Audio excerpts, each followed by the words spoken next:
पार्थ, प्राणी के शरीर का एक अदृश्य अंग है मन, जो दिखाई नहीं देता, परंतु वही सबसे शक्तिशाली हिस्सा है शरीर का। ये याद रखो कि मन शरीर का हिस्सा है, उसका आत्मा से कोई संबंध नहीं। आत्मा यदि रथ में बैठा हुआ रथ का स्वामी है, तो मन शरीर रूपी रथ का सारथी है। ये मन ही इंद्रियों के घोड़ों को इधर उधर भटकाता है। कभी यौवन के आवेश में यही चंचल मन मनुष्य को इस भ्रम में डाल देता है कि वो सर्वशक्तिमान है, वो सब कुछ कर सकता है, वो यहां का राजा है, जिसके आगे हर कोई झुक जाने पर विवश है और जिसे हर कोई प्रणाम करता है। जिस तरह दीपक की बाती को दीपक तले छुपा अंधेरा दिखाई नहीं देता, उसी तरह जवानी को उसके पीछे छुपा बुढ़ापा और कमजोरी दिखाई नहीं देती। परंतु जब शरीर के दीपक में यौवन शक्ति का घी जल जल कर समाप्त होने लगता है और दीपक तले छुपा अंधेरा बढ़ने लगता है, तो मनुष्य घबराकर चिल्लाने लगता है, मैं बीमार हूं। मैं बीमार हूं,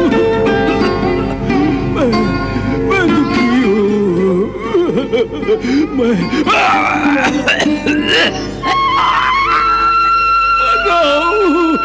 मैं मर रहा हूं, मुझे बचाओ। ये रोने का नाटक भी मन ही करता है। वाह प्रभु वाह। उसके हाथों में मोह माया का जाल है, जिसे वो मनुष्य की कामनाओं पर डालता रहता है और उसे अपने वश में करता रहता है। यह मन शरीर से भी मोह करता है, अपनी खुशियों से भी मोह करता है और अपने दुखों से भी। खुशियों में खुशियों से भरे गीत गाता है, तो दुख में दुख भरे गीत गुनगुनाता है। अपने दुख में दूसरों को शामिल करके उसे खुशी होती है।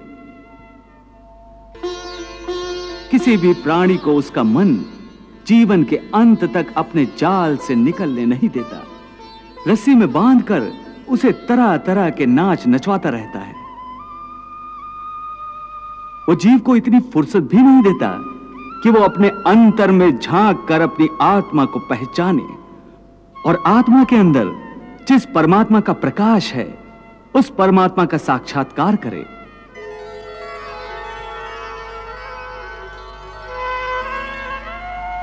हे संजय, अपने परमात्मा की प्राप्ति की इच्छा प्रत्येक मनुष्य को होती है। मेरे मन में भी ये इच्छा है, परंतु परमात्मा का साक्षात्कार मुझे आज तक नहीं हुआ। कैसे होगा महाराज? क्यों? मैं अंधा हूं इसलिए? नहीं महाराज, अपने प्रभु के दर्शन के लिए तन की नहीं, मन की आंखों की आवश्यकता होती है। परंतु आपने तो अपने अंतर चक्षु बंद कर रखे हैं, फिर आपको प्रभु का साक्षात्कार कैसे हो सकता है? और मन की आंखें खुली न हों तो प्रभु आंखों के सामने भी हों तो दिखाई नहीं देते हैं। प्रभु, ये संजय कैसी उलझी उलझी बातें कर रहा है। जो उसके मन में है उसे स्पष्ट रूप से क्यों नहीं कहता? देवी, संजय ईश्वर पर आस्था रखता है, वो भगवान श्री कृष्ण का भक्त है और दूसरी ओर वो महाराज धृतराष्ट्र का सेवक भी है। इसलिए उसे अपनी भक्ति और अपना सेवा धर्म दोनों ही निभाना पड़ रहा है। ना तो वो अपने भगवान श्री कृष्ण के प्रभुत्व के विरुद्ध कुछ कह सकता है और ना ही अपने स्वामी महाराज धृतराष्ट्र की इच्छा के विरुद्ध। इसलिए वो खुलकर कुछ कहना नहीं चाहता। इस दुविधा के होते हुए भी संजय ने बड़ी चतुराई से सच बात कह दी कि भगवान के दर्शन के लिए तन से कहीं अधिक मन की आंखों की आवश्यकता होती है और महाराज धृतराष्ट्र तन और मन दोनों आंखों से अंधे हैं। संजय, तुम्हारी बातें भी श्री कृष्ण की बातों की तरह गोल मोल हैं, मेरी समझ में नहीं आती। तुम मुझे ये बताओ कि इस समय कुरुक्षेत्र में क्या हो रहा है? हे पार्थ, प्राणी के लिए आवश्यक है कि प्राणी अपने मन को काबू में करके अपने अंतर में झांक कर आत्मा को देखे। तब उस आत्मा के अंदर उसे परमात्मा का प्रकाश स्पष्ट दिखाई देगा।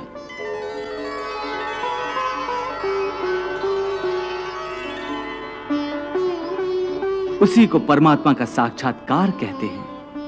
तुम तो कहते हो कि अपने अंतर में झांक कर आत्मा को और उस आत्मा में प्रकाशित परमात्मा को पहचानो, अर्थात आत्मा से अलग कोई और है जो आत्मा को पहचानेगा। यह किसको कह रहे हो कि आत्मा को पहचानो? कौन पहचानेगा अंतर की आत्मा को?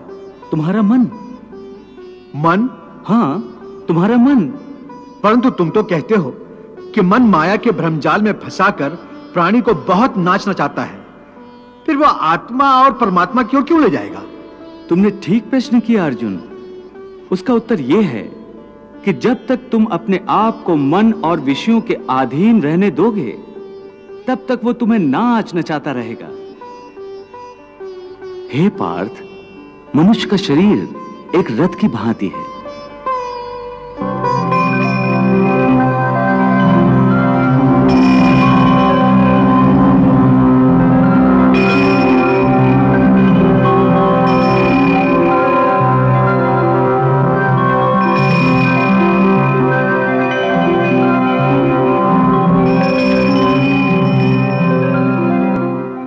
उस रथ के जो घोड़े हैं, उन्हें मनुष्य की इंद्रियां समझो। जैसे आंख,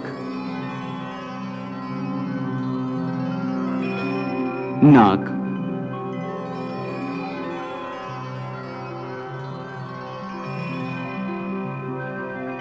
कान, मुख, जीवा आदि। उन इंद्रियों को, घोड़ों को जो सारथी चलाता है, वो सारथी ही मन है। और उस रथ में बैठा हुआ जो उस रथ का स्वामी है, वही आत्मा है।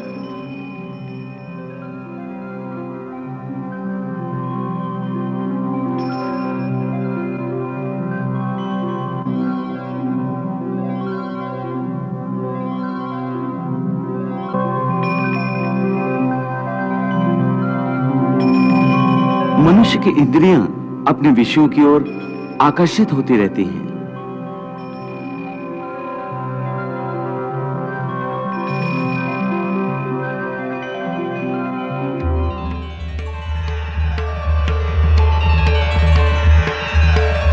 और उसका मन इंद्रियों को उनके विषयों की ओर ही दौड़ाता रहता है।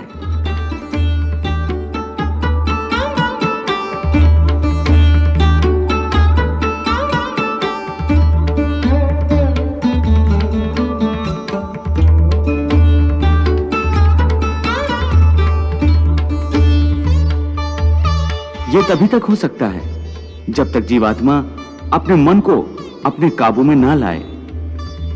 जब तक मन काबू में नहीं आएगा, वो इंद्रियों को उनके विषयों की ओर ही दौड़ाता रहेगा।